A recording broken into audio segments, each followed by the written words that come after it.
Sweden প্রবাসী footballer আনিকার প্রশংসায় coach Butler. আজই অস্ট্রেলিয়ার উদ্দেশ্যে উড়াল দেবে বাংলাদেশ। দেখুন, প্রথমবারের মতো এএফসি উইমেন্স এশিয়ান কাপে খেলবে বাংলাদেশ। সে লক্ষ্যে আজ রাতে অস্ট্রেলিয়ার উদ্দেশ্যে রওনা দেবে দল।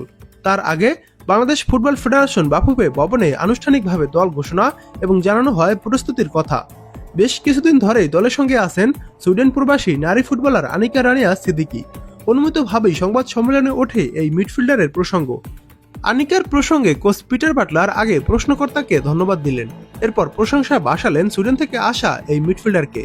নারী ফুটবলে আনিকাই প্রথম নয়, এর আগে জাপানিজ সুমাইয়া মাতসুশিমাও খেলেছেন।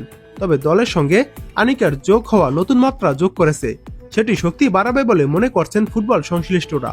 কোচ বাটলারও তার আশায় বেশি খুশি এবং এটি একটি ইতিবাচক বার্তা হবে নারী ফুটবলের জন্য, এমনটাই মনে করেন তিনি।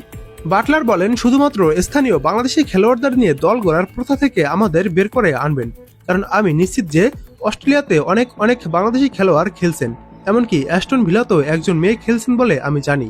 আসলে বিষয়টি হলো এমন একজনকে প্রয়োজন যে কিনা সাহসের সঙ্গে এগিয়ে আসবে এবং একটি দৃষ্টান্ত স্থাপন করবে। তিনি আনিকা ঠিক সেটিই করেছেন।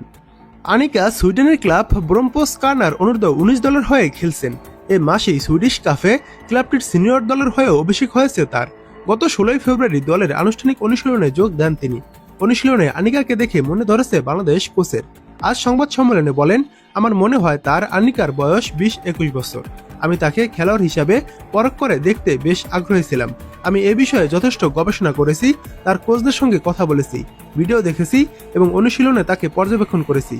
আমার চোখে সে সত্যি দারুণ সম্ভাবনাময় একজন খেলোয়াড়, সেই সঙ্গে একটি চমৎকার আবিষ্কারও। বাফুফের ট্রায়াল থেকে আনিকাকে দলে ফেরানো হয়। এবার তো অস্ট্রেলিয়াতেও যাচ্ছেন তিনি। সবকিছু ঠিকঠাক থাকলে অভিষেক হয়ে যাবে এশিয়ান কাপের প্রথম ম্যাচেই। 23 সদস্যের দলে তাকে নেয়ার প্রসঙ্গে কোচ বাটলার বলেন, এখন আপনি যদি আমাকে জিজ্ঞেস করেন কেন আমি তাকে বেছে নিলাম, আমি তার দক্ষতা এবং সক্ষমতার ভিত্তিতে তাকে নির্বাচন করেছি। তার বয়স এখানে একটি বড় ইতিবাচক দিক। সে ভবিষ্যতের জন্য একজন যোগ্য খেলোয়াড়। আমি মনে করি তার মানসিকতা বেশ সতেজ এবং আরও গুরুত্বপূর্ণ বিষয় হলো সে খুবই লড়াকু মনোভাবের।